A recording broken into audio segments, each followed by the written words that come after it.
Manomin means the good berry in Ojibwe.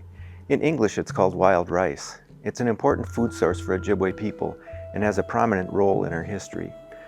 Manomin has been shown to be high in antioxidants.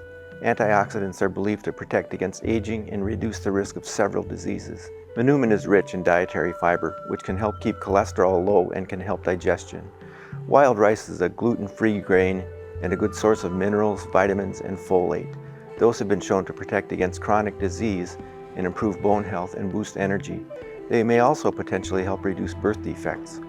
Compared with other types of rice, wild rice is significantly lower in carbohydrates. It's a great plant-based protein source.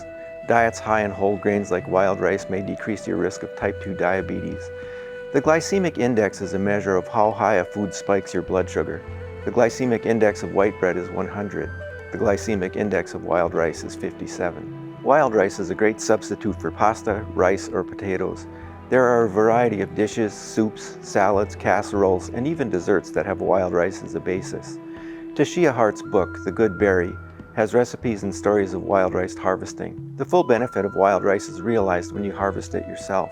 I feel connected to my grandparents when my wife and I are out on the lake ricing. The ducks and geese are calling all around us as they migrate. Seeing and hearing the flocks of red-winged blackbirds rise and fall by the thousands in the wild rice beds could be a time hundreds of years ago. You can see what our ancestors saw and be as close to them as you can get. I was told, look and listen and pay attention when you're outside. Everything out there is trying to tell you something. Harvesting and finishing wild rice is hard work, and it's satisfying to cook rice that you processed yourself. Wild rice needs clean water and clean air and is one of our most basic traditional foods. Wild rice will take care of us. We need to return that favor. As always, remember to call an elder. They've been waiting for your call. I'm Dr. Arnie Vainio, and this is Health Matters.